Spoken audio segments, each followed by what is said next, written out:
말씀은 마태복음 16장 13절에서 17장 13절의 말씀을 보고 있습니다. 마태복음 16장 13절에서 17장 13절까지 한 절씩 교독하겠습니다. 예수께서 필립보 가이사랴 지방에 이르러 제자들에게 물어 이르시되 사람들이 나를 인자를 누구라 하느냐? 이르되 너는 세례 요한, 너는 엘리야, 너는 에르미야 선지자 중에 하나라 하니라. 이르시되 너희는 나를 누구라 하느냐? 시몬 베드로가 대답하여 이르되 주는 그리스도시요 살아계신 하나님의 아들이시니이다. 예수께서 대답하여 이르시되 바요나 시몬아 내가 복이 있도다. 이를 내게 알게 한 이는 혈육이 아니요 하늘에 계신데 아버지시니라.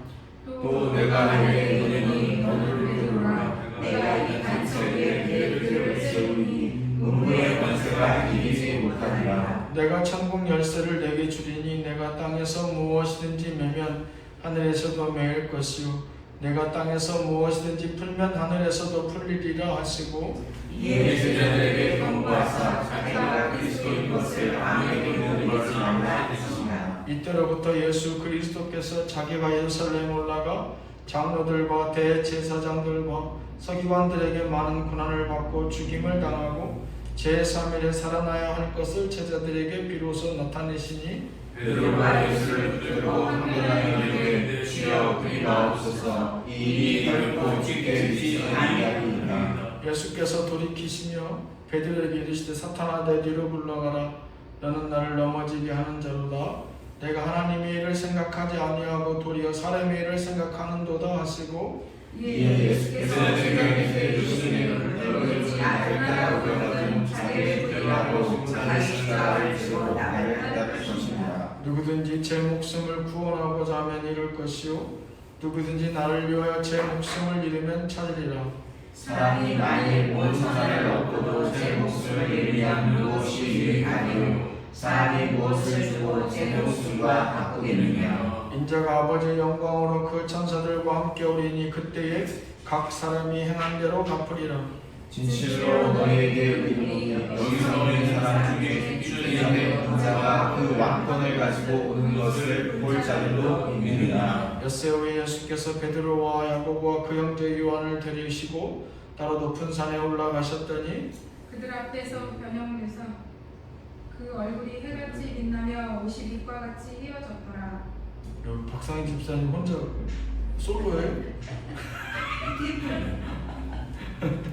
그때 모세와 엘리야가 예수와 더불어 말하는 것이 그들에게 보이거늘 베드로가 예수께 여쭈어 이르되 주여 우리가 여기 있는 것이 좋사오니 만일 주께서 원하시면 내가 여기서 초막셋을 칠 때 하나는 주님을 위하여 하나는 모세를 위하여 하나는 엘리야를 위하여 하리이다. 말할 때에 호련히 빛난 구름이 그들을 덮으며 구름 속에서 소리가 나서 이르시되 이는 내 사랑하는 아들이요 내 기뻐하는 자니 너희는 그의 말을 들으라 하시는지라. 제자들이 듣고 배열심히 두려워하니 예수께서 나와 그들에게 손을 대시며 이르시되 일어나라 두려워하지 말라 하시니 제자들이 눈을 들고 보매 오직 예수 외에는 아무도 보이지 아니하더라. 그들이 산에서 내려올 때에 예수께서 명하여 이르시되 인자가 죽은 자 가운데서 살아나기 전에는 본 것을 아무에게도 이르지 말라 하시니 제자들이 물어 이르되 너가 도시하여 서기관들이 엘리야가 먼저 와야 하리까? 예수께서 대답하여 이르시되 엘리야가 과연 먼저 와서 모든 일을 회복하리라. 내가 너희에게 말하니 엘리야가 이스라엘의 사람을 전속하고 위임으로 데려가려다 인자도 이와 같이 그들에게 문화를 가려라 하시니 그제서야 제자들이 예수께서 말씀하신 것이 세례 요한인 줄을 깨달으니라. 아멘. 기도하겠습니다. 하나님 감사합니다.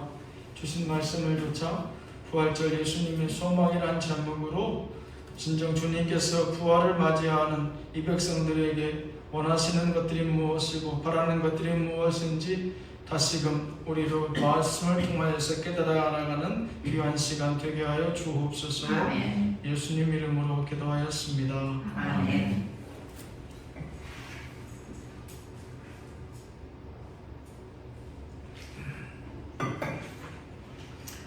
예수님께서 십자가에 달려 돌아가시기 전에 이제 십자가에 달려 돌아가신 사건은 보통은 이제 신학적인 용어로 십자가 사건이라고 그렇게 얘기합니다. 예수님의 죽으심과 부활의 사건을 묶어서 십자가 사건이라고 얘기해요.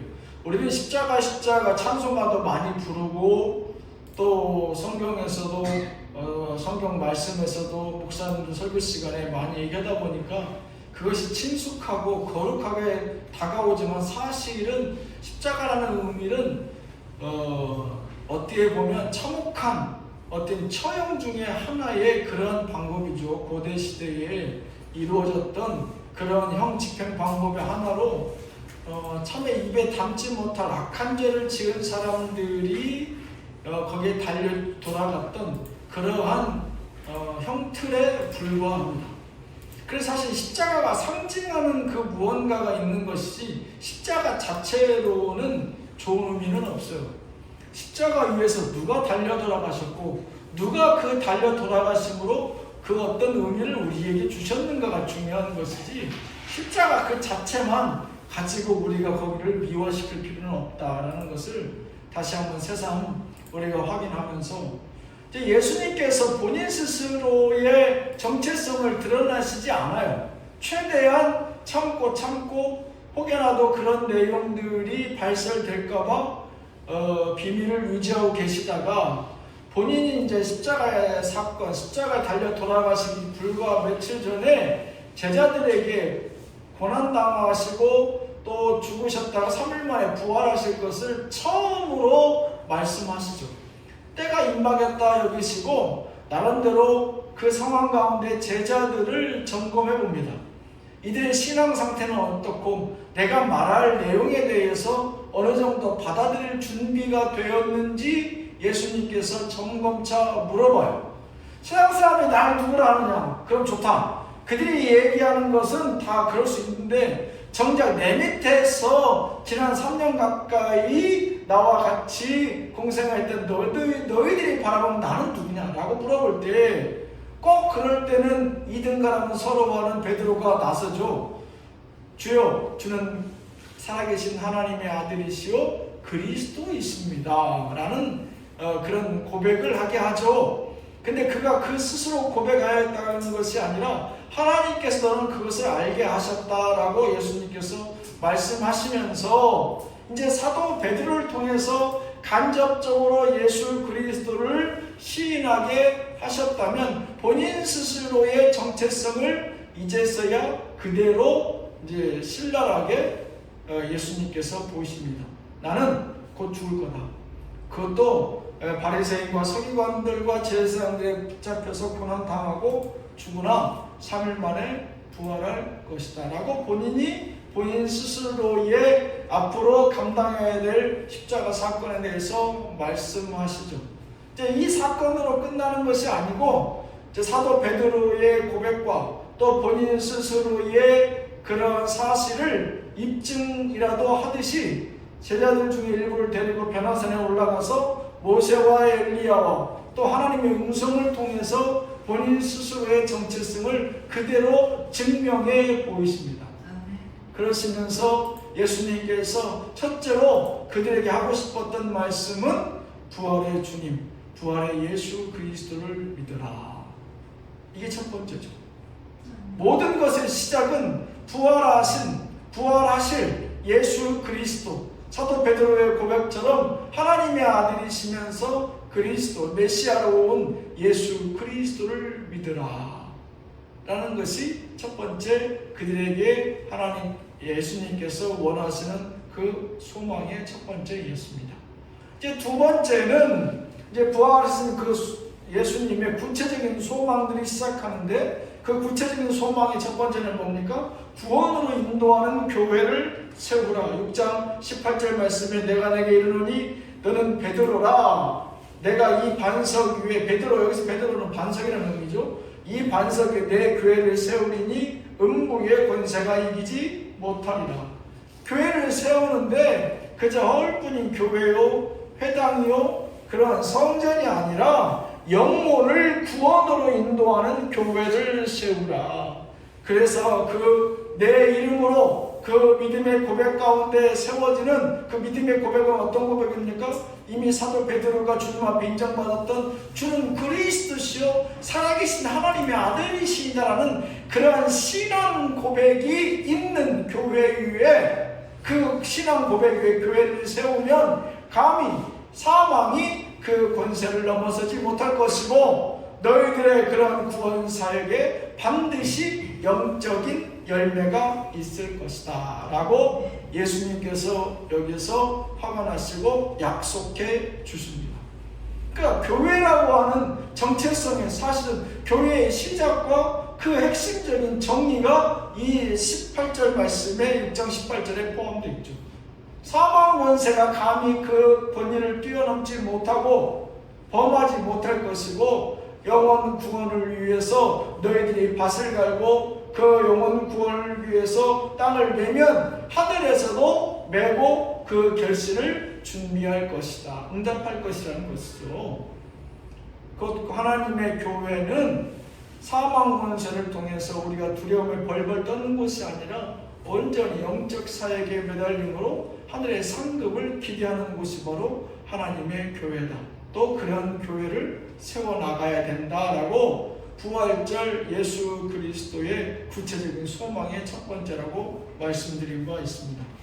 오늘 부활하신 주님께서 우리에게 말씀하신 두 번째 구체적인 소망은 무엇이냐? 23절 말씀에 예수께서 돌이키시며 베드로에게 이르시되 사탄아 내 뒤로 물러가라. 너는 나를 넘어지게 하는 자로다. 내가 하나님의 일을 생각하지 아니하고 도리어 사람의 일을 생각하는도다 하시고, 사도 베드로가 크게 잘못했어요.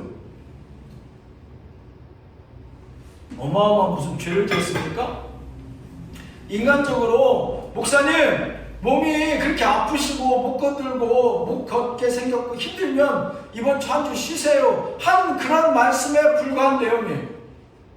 집사님, 권사님 몸을 가눌지 못할 정도로 그 정도 고열이 심한데 한 주는 집에 쉬지 않겠습니까? 상황이 이렇게 어려운데 한 주는 쉬어 넘어가야 되지 않겠습니까? 한 얘기를 두고 예수님께서는 뭐라고 크게 화나시느냐? 네가 하나님의 일을 생각하지 않고 사람의 일을 생각하는도다. 사탄아 내 뒤로 물러가라. 이렇게 말씀하십니다. 부활하신 주님의 구체적 소망 두 번째는 흔들림 없는 구원의 사명을 구축하는입니다. 흔들림 없는 구원의 사명을 구축하라. 우리가 보고 있는 요즘 성경 말씀 수요일 금요일에 사도행전 사도 바울의 3차 전도행을 마치고 돌아오는 길에 이제 4차 전도행 로마로 그가 이제 고난의 길을, 고난의 행군을 떠나는 그 와중에 많은 주변의 동료들이 만류해요. 왜? 그 중간 기착지가 예루살렘인데 예루살렘에 들어가면 고난받을 거라고 많은 사람들이 성령의 감동으로 알게 됩니다. 사도 바울도 알게 돼요. 그럼에도 불구하고 너 가면 고난받고 죽을 수 있으니까 안 갔으면 좋겠다라고 만류하는 그 동료들과 사도들의 그런 조언 가운데 사도들이 뭐라고 얘기합니까? 나도 알아. 죽을 수도 있어. 하지만 나의 달려갈 길 이 사명 끝에 하나님의 영광이 있는데 그 사명 가운데 나는 내 생명을 귀히 여기지 않는다고 얘기합니다. 그러니까 이미 사도 바울은 생명을, 그의 사명이 이미 그 사명이 생명을 초월했어요. 그래서 그가 고난과 고통이 두려운 것이 아니라 그가 두려워하는 것은 자기의 목숨이 아닌 그의 사명이 막힐 것을 두려워합니다. 사도 바울은. 그래서 많은 사람들은 사도 바울의 고난을 보고 사도 바울의 가는 길을 그들이 만류하기를 원하는 성령의 인도하심이라고 판단하지만 사도 바울은 네 가는 길이 이러한 길이니 네 몸과 마음을 너의 사명을 오히려 더 공고히 하라고 하는 성령의 인도하심으로 받아들여요. 그러니까 똑같은 성령의 감동이 있는데 사명이 있는 사람과 사명이 없는 사람은 받아들이는 것 자체가 다릅니다. 그 내용 자체가 달라요. 오늘 이 말씀도 마찬가지죠. 예수님께서 고난을 모르고 제자들에게 말씀하셨겠어요? 나 가는 길이 죽을 길이다. 나 좀 제발 붙들어 달라. 나를 다른 길로 좀 피신시켜 달라고 고난을 말씀하신 게 아니죠. 내 가는 길은 이 길이고 내가 마땅히 달려가야 될 나의 사명이 이 땅에 온 이유가 이건데 나를 위해서 기도하고 내가 없더라도 너희의 믿음 흔들리지 마라 라고 주께서 말씀하시고 사도 베드로의 그 고백 가운데 교회를 세우겠다까지 축복하셨는데 곧장 얼마 되지 않아서 불과 수문 후에 사도 베드로가 그 예수님의 사명을 가로막는 그 가운데에 사탄아 물러서라, 사탄아 물러가라 이런 말을 듣게 되는 겁니다. 흔들림 없는 구원의 사명을 구축하라. 우리는 누구나 다 교회뿐만 아니라 가정으로 파송받은 그 가정에 여러분 각각의 개인 선교사예요. 다 예수를 믿을 수 있지만 믿지 않는 사람이 있을 수도 있고, 제가 요즘 한 명의 영혼에게 또 다른 영혼을 위해서 잊지 않고 기도합니다. 누구냐? 우리 그 태중에, 며느리 태중에 복중에 있는 그 생명, 그 영혼, 그 영혼의 영혼 구원을 위해서, 그 생명의 영혼 구원을 위해서 기도합니다. 부모가 예수 잘 믿으니까 그 아이도 예수 잘 믿겠지? 우리 착각이에요. 제가 애들 키워보니까 절대 그렇지 않아요. 여러분들 부모님들 다 예수 믿어요? 안 믿잖아요. 내가 예수 믿어도 믿어요? 부모님들 예수 다 믿는다고 자기들 예수 다 믿습니까? 안 믿어요. 심지어 부모가 목사인데도 안 믿어요. 우리는 그런 것들을 너무 자연스럽고 당연하게 여기는 착각 속에 살아요. 안 그렇지 않습니다. 그 복중으로부터 기도하고 나와서도 그의 삶에 계속된 연장선상에 복음으로 인도함 받기를 기도해야 되고, 죽기까지 하나님께서 그 영혼 가운데에 맡겨주신 사명 잘 감당하기 위해서 끊임없이 기도해야 되는 게 바로 이 구원 사명이에요. 목사만 사명이 있는 거 아니에요. 제가 여러분들 설교하는 것은 여러분들 각자의 저에게 맡겨진 사명들 결코 우리 잊지 말고 끝까지 굳건하게 흔들림 없이 수행해 나갑시다 라고 계속해서 제보할 수 있도록 제가 격려하는 겁니다. 목사님은 사명 잘 감당하면 돼요? 여러분 가정은 구원 안 받을 거예요? 여러분들의 사랑하는 사람은 구원 안 받을 겁니까? 여러분들의 형제자매 부모님들은, 자녀들은 그들에게 구원이 없어도 돼요? 천국에서 나만 호의호식하면 됩니까? 이런 이기적인 신앙이 어디 있어요? 그렇다면 예수 믿지 말아야죠. 예수님이 그렇게 가르쳤습니까? 아니잖아요. 우리의 잘못된 이런 배타적인 이기적인 신앙 때문에 기독교 서양 사람들로부터 우리가 도의시대는 또나 이길 수 있지 않겠습니까? 그렇지 않습니다. 그 영혼들을 위해서 우리가 흔들림 없이 기도할 수 있는 것, 그 출발은 우리에게 맡겨주신 하나님의 사명감이에요. 흔들림 없는 사명감. 야! 지금 며칠 앞에 죽음을 앞둔 내 마음이 어련하겠느냐? 오죽하겠느냐? 그럼에도 불구하고 주님 주신 사명 붙들고 내가 살아가고자 마지막까지 최선을 다하고자 하는데, 사도 베드로 내 이놈! 네 놈이 지금 내 사명을 흔들고 있구나. 얼마나 힘들겠어요. 인간의 몸을 입고 오셨는데. 사탄아 몰라라. 그 얘기는 사도 베드로에게 하는 얘기뿐만 아니라 본인 스스로에게도 예수님께서 스스로의 사명을 더 굳건히 세우는 장면이죠. 아니야, 내가 이런 것들로 나는 결코 흔들리지 않는다 라는 스스로의 단언이자 확고한 다짐인 것이죠. 우리의 구원의 사명이라는 것들 여러분들 결단코 교회 안에서의 내가 가지고 있는 직분의 하나에서가 끝나는 사명들이 아니에요. 내가 교회에서 끝나고 나가면, 내가 누군가를 만나면 그 사람 앞에서, 내가 집에서 누가 지나가는 사람들, 아는 사람, 지인들을 만나게 되면 그 가운데서 내가 움직이는 동선 모든 가운데에 만나고 헤어지고 관련된 모든 인간관계 가운데에 우리의 사명은 계속해서 살아남고 있습니다. 주께서 그들 가운데 내 역할을 하라는 거예요. 너에게 맡겨진 사명이 도대체 뭐야? 복음 증거고, 복음 증거에 합당한 삶을 어떻게 살아가야 되겠어? 그러면 그들 앞에서 최소한 사도 바울처럼 그들이 혹시라도 오해할 수 있다면 나는 고기라도 그들 앞에서 먹지 않겠습니다 할 수 있는 그러한 신앙 고백과 너의 삶의 다짐은 있어? 라고 묻는 것이죠.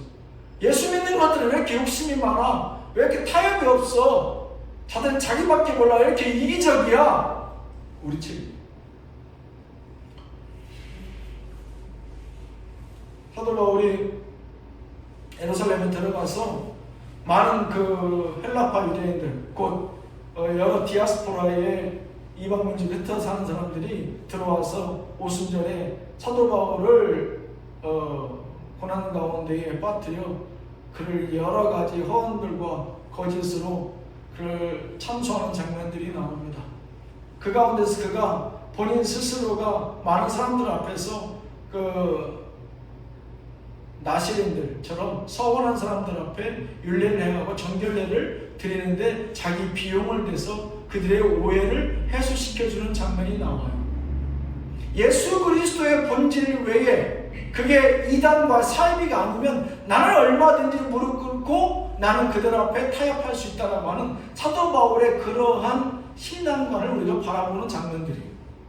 이단과 사이비가 아니고 비록 그것이 돌아가는 길이라 할지라도 그 종점에는 결국 복음과 만날 수 있다면 나는 얼마든지 그 길을 돌아서 갈 수 있다. 나는 타협할 수 있다. 힘들지만 내가 그들의 짐을 짊어지고 대신 걸어가 줄 수도 있다. 이게 사도 바울의 신앙입니다.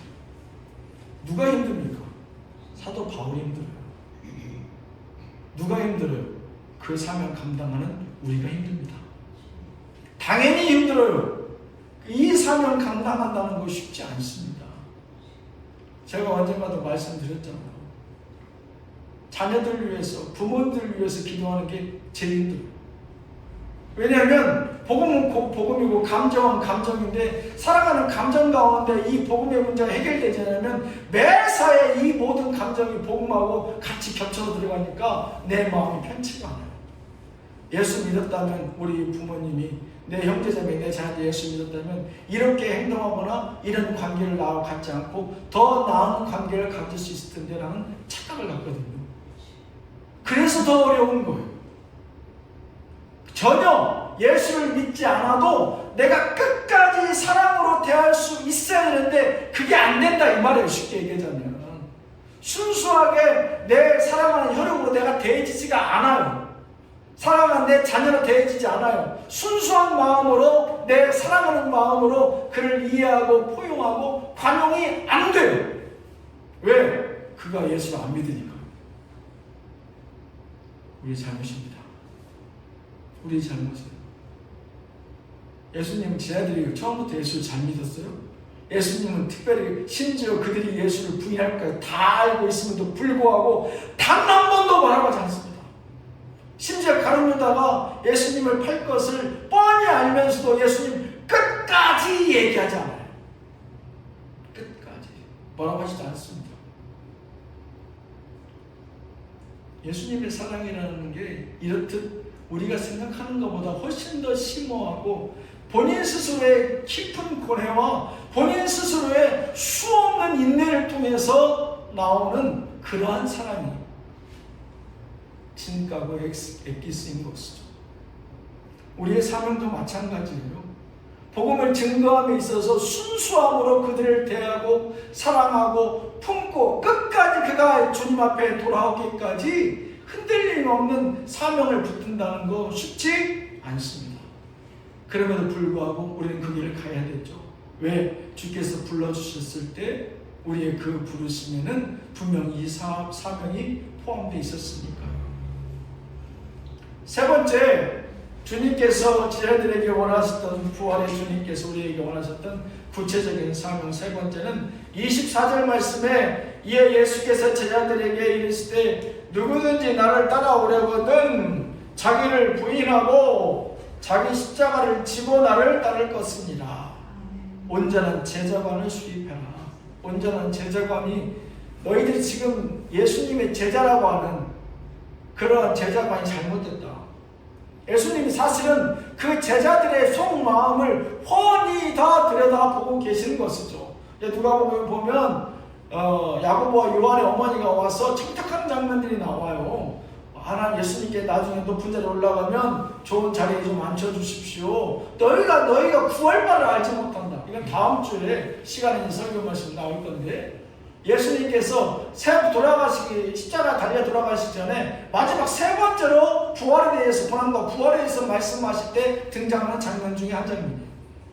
그러면서 이제 그 다음에 예수님께서 섬김에 대해서 얘기하시는 부분이 나오는데, 먼저는 오늘 말씀 24절은 잘못된 제자관을 바로 해서 온전한 제자관을 수립하라는 거예요. 개인적인 욕심을, 야심을 내려놓고 십자가의 고난을 받아들인 자만이 비로소 제자가 될 수 있다. 오늘 사실 24절 말씀은 한 말씀 같은데 두 가지 말씀이에요. 자기를 부인하고 자기 십자가를 지고, 십자가를 지기 이전에 자기를 먼저 부인하라고 해요. 예수님께서 십자가 질 때 신이 아니고 한 나약한 인간으로 그가 십자가를 집니다. 신 같으면 굳이 그 십자가를 질 이유가 없죠. 말로써 그 십자가를 던져서 저 산 위에다, 저 바다 위에다 던져버리라면 그만한 능력을 분명히 가지시고 이미 그것을 수만 명을 먹이시고 입히시고 죽은 자를 살려내신 본인의 능력을 입증해 내셨는데, 그가 자기를 부인하고 신이 아닌 인간으로 자기를 부인했고 그 다음에 자기 십자가를 져요. 우리의 사명도 마찬가지죠. 내가 알고 있는, 내가 가져 있는 나의 삶의 과거의 수많은 나의 프로필과 나의 쌓아온 영역들과 지식과 지혜가 예수님의 십자가를 지는 데는 사실상 오히려 필요가 없어요. 오히려 그 십자가를 지는 장애물들이에요. 그걸 다 내려놔야 됩니다. 나보다 똑똑한 사람하고 있을 때는 내가 지식을 배우지만, 나보다 못한 사람들을 내가 모시고 살아갈 때는 삶의 지혜를 배우며 내 스스로가 성숙해진다고 해요. 나보다 나은 사람하고 있을 때는 내 그 사람 밑에 배워 그 삶의 지식을 배울 줄 모르겠지만, 나보다 훨씬 못한 사람을 모시고 그 사람과 함께 할 때는 삶의 더 깊은 지혜를 배우며 내가 성숙해진다고 하죠. 이 모든 것들 앞에 우리는 나를 나됨을 완전히 부인하는 작업이 우선해야 됩니다. 나는 많이 배우고, 난 남보다 똑똑하고, 난 남보다 기도 많이 하고, 난 남보다 직분도 높고, 난 신앙생활도 훨씬 더 많이 하고, 많은 사람들과 많은 감동과 체험이 있고, 이 모든 것들이 예수님의 십자가를 지는데 전혀 도움이 되지 않아요. 예수님은 신조차도 내려놓고 인간의 몸으로 십자가를 지잖아요. 내가 아버지인 것, 내가 어머니인 것, 내가 할머니인 것, 내가 목사인 것, 내가 대학원 나온 것, 내가 무언가 세상 사람들보다 세상 가운데 성공한 것, 예수님의 십자가를 지는데 전혀 도움이 되지 않습니다. 오히려 훨씬 더 거추장스러울 뿐이에요. 이거 내려놓을 수 있어요? 우리는 어떻게 보면 축복받기 위해서, 더 많은 성공을 위해서, 내 원하는 큰 야심을, 드러내지 못한 야심과 야욕을 채우기 위해서 신앙생활하는 사람들이 99.9%인데, 정치적으로 크게 성공해서 입신양명하고자, 사업에 크게 성공해서 세상적으로 떵떵거리고 살고자 하는 사람들이 99.9%인데, 이 모든 것을 내려놓고 나의 수많은 쌓은 삶의 큰 성공탑들을 내려놓고 나의 십자가를 질 수 있겠어요? 예수님을 따르는 제자들을 본다면 최소한 이후의 것들은 생각하지 않고 당장 예수님의 십자가를 지기 위해서 가장 우선되어야 될 것은 그 모든 지식과 지혜를 내려놓고, 나의 나됨과 내가 쌓아온 모든 것들을 내려놓고 십자가를 질 수 있어야 된다고 예수님은 말씀하시죠. 우리는 결론을 알고 있습니다만, 그렇다고 해서 거렁뱅이 되는 건 아니죠. 그렇다고 해서 못난 인생으로 추락하거나 끝나지도 않아요. 뒷말씀에 나오죠. 예수님께서 그렇다고 십자가 지고 그렇게 초라하게 끝났습니까? 아니잖아요. 화려하게 다시 돌아오시잖아요. 부활하셔서 하나님의 영광을 등에 업고 본인 스스로가 3일 만에 말씀하신 대로 돌아오셨어요.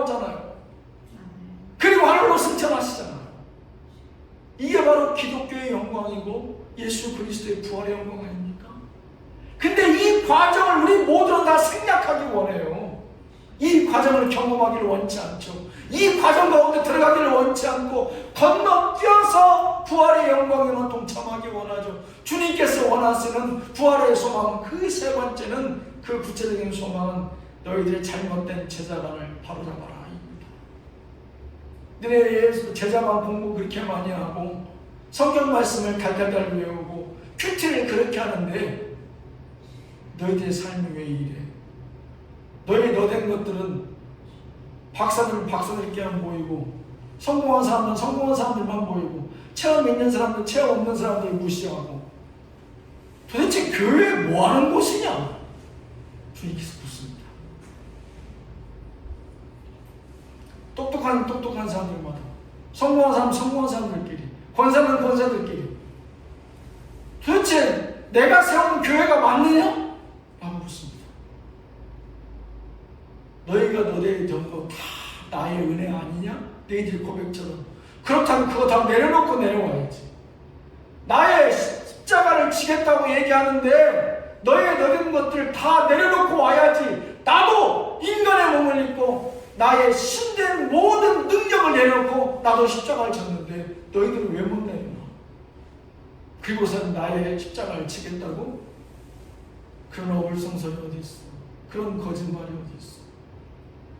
라고 주께서 묻습니다. 말씀을 정리하겠습니다. 주님이 주신 구원의 사명이라는 것은 주님께서 긴 고심 끝에 가정 가운데, 교회 가운데 우리를 택하여서 보내주신 결정입니다. 분명 우리로 감당할 수 있기 때문에 우리를 택하셔서 우리 가정 가운데로, 교회 가운데 보내주신 줄로 믿습니다. 우리의 생명의 시작은 그러한 하나님의 예수님의 보심으로부터 비롯되었으므로 우리의 인생 그 사명 붙들고 살아가는 것이 맞습니다.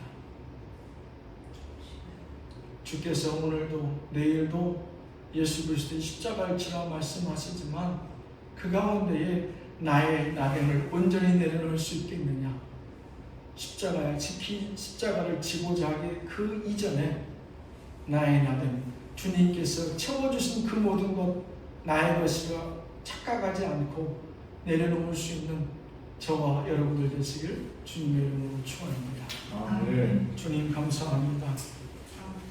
사순절 첫 번째 주간을 지나가고 있습니다. 부족하고 연약하여서 늘 불만과 위선으로 가득한 이 육신의 형상을 덧입고 있지만 주여, 주께서 아버지와 부활에 이르시기 전에 우리로 가르쳐 일러주신 이 귀한 말씀이 다시금 우리 심령 가운데 세워지기를 소망합니다. 아멘. 흔들림 없는 구원의 사명을 아버지 교회 내에서 그치는 것이 아니라 나아가 가정과 직장과 나를 만나는 모든 이들에게 흔들림 없이 그 복음의 사명 감당케 하여 주시옵시고, 아멘. 진정 예수 그리스도 제자라 자부하는 저희들이 우리의 나 스스로를 내가 예수 그리스도의 십자가를 지고자 고백하나 그 십자가를 지기 이전에 나 스스로를 부인할 수 있는지, 내려놓을 수 있는지 우리의 아버지 하나님 지금의 신앙을 다시 한번 뒤돌아볼 수 있는 시간들 되게 하여 주옵소서. 아멘. 예수님 이름으로 기도하였습니다. 아멘.